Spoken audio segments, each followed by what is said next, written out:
Look at what you've done.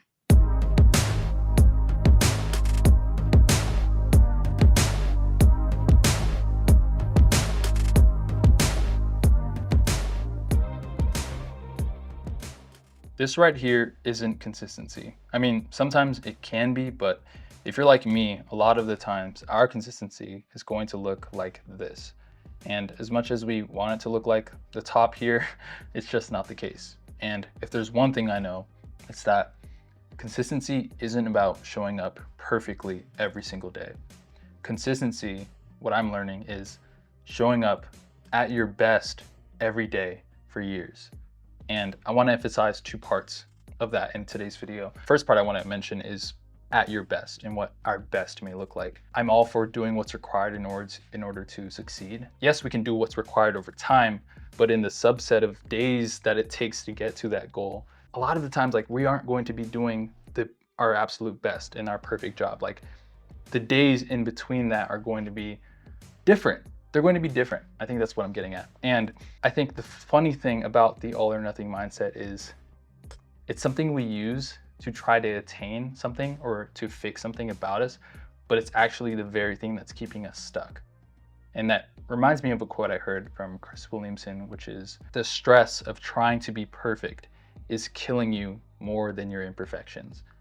And what that means is, or at least what it's pulling us towards, is embrace imperfect action.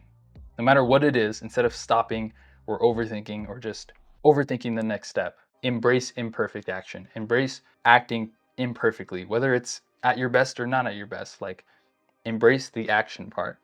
And so we should do that because this all or nothing mindset that we carry is killing us. It's killing us more than any of our imperfections ever could. Yes, some days will seem great. They'll be amazing, absolutely amazing, and that's okay. And some days will seem absolutely trash. They'll be terrible, and that's okay too. Because showing up either way every single day for years is how you win. That's what I'm learning, at least. Like, obviously I'm young, I'm 21. A lot of this I'm learning, was it learning secondhand, I think? Like just learning from other people and the people I look up to. And so, one, I don't want to come across as like, okay, I'm this authority. Even now, like I feel like I've been talking as if I'm an authority, and I'm not. So I don't want to like, in some areas I can be, but for this, I'm trying to really just be humble in this because at least what I'm realizing from the people that I look up to is that the imperfect action for years, like that part, that key part for years, I'm noticing like 90 to 95% of the people I look up to and follow online, these people are either in their late 20s or in their 30s. Like they are much older than I am or we may think.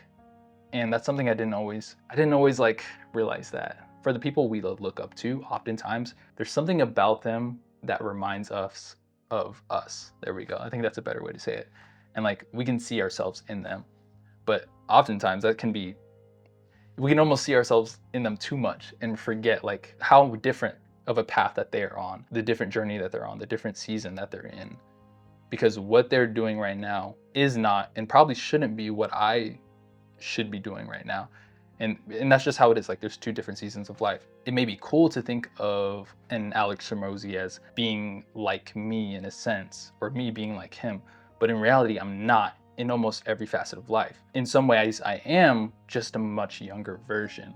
And so I have to remember that these people, let me just condense that because I'm talking like Jordan Peterson. I say all that to say, like, we have to remember the people that we look up to, they're much farther ahead and they had to take time. Like it took time for them to get to where they are. And in the same way, it's likely going to take time for us to get to where we are. This doesn't mean that there aren't exceptions to the rule and there aren't people that can achieve goals like super fast. That is not what I'm saying. But for the majority of the time, like generally speaking, it's going to take a lot of time. I can even list names like probably who's the most popular, Mr. Beast. Like even Mr. Beast, he's 26. Like he was on YouTube for many years before he ever saw success. And it took a lot of time. It took hundreds of videos before he really got to see the success. The time part is what I'm getting at. People I look up to, like Ruslan, he's 40. Tom Nosk, he's 28, I think. Um, Mr. Beast 26, like I said, my personal mentor, Dion Williams, you may know him as I'm Maverick. He just turned 35 like 3 days ago. Happy birthday to him. But like this, just you get what I'm saying here? Like there's just sometimes we forget like we us young people, like we have people we look up to and we want these goals and we have these dreams and visions that we want to pursue, but we forget like, okay, the patience part, it's so important, and we often underestimate how much time and volume it takes to be successful. We think, okay, like yeah, I can get this, I can get to this place in a certain amount of years, or we have the certain timetables as to what it will look like. um and that's not to say like vision is bad to have, but like we can have goals, but our goals can't have us. And we have to realize like this stuff is going to take time, and we have to be, well, it's it would be so much better for us if we learn to be patient along the journey instead of trying to rush it, instead of hating where we are and being regretful and needing to reach a certain place for us to finally be happy. Like that's a cycle for disaster.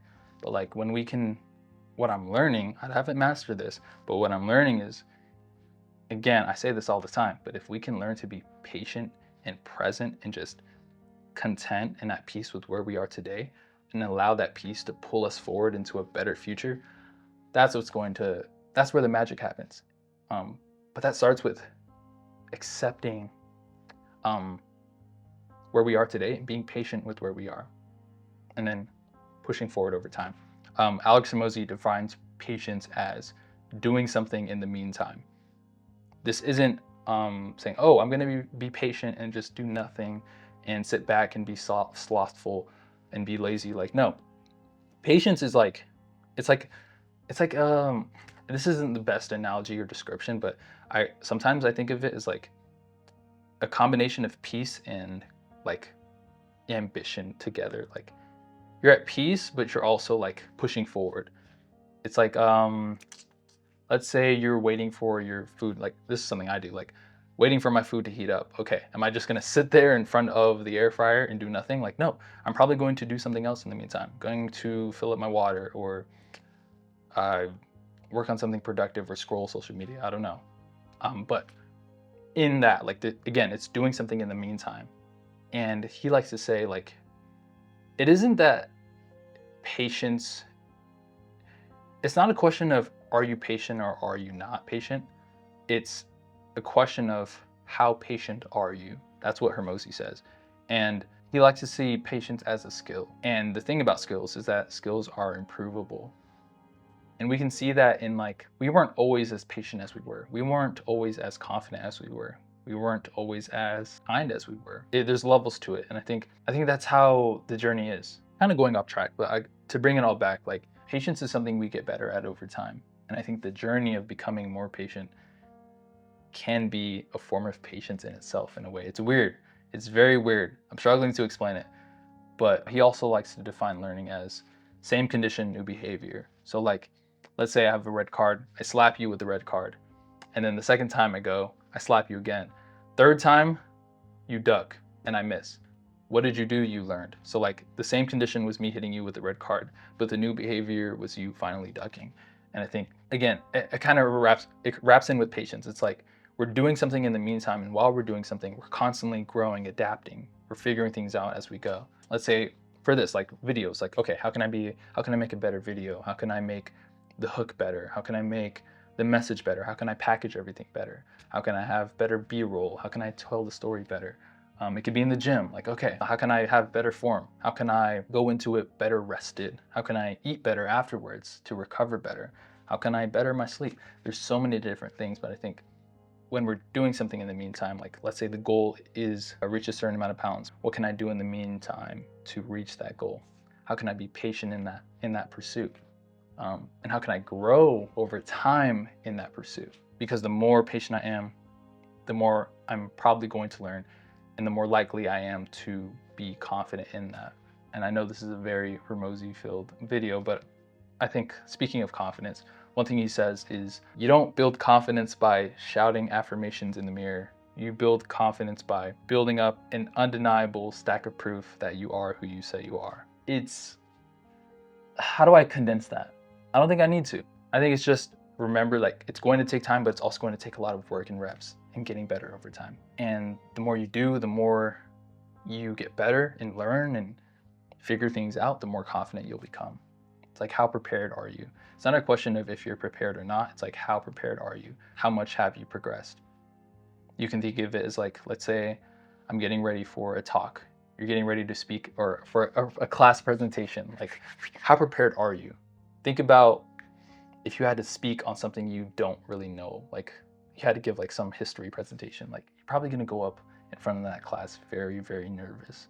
But when I think about the best presentations or the easiest presentations I've ever done, it was on things that I already knew. And so again, how prepared was I? I was very prepared because I already knew what to talk about. There can be something like let's say you're really into anime and you know everything about Solo Leveling or Vinland Saga. Like if I asked you to give me a presentation or a talk on that, like easy, right? Like you wouldn't be as nervous because or you would be confident or more confident because you're prepared and you know about it. That's the point.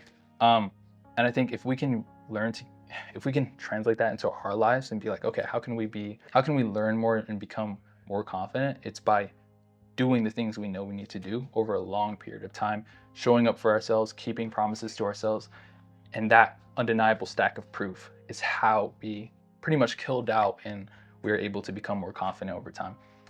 Wow. Okay, that was a lot. I hope this is making sense.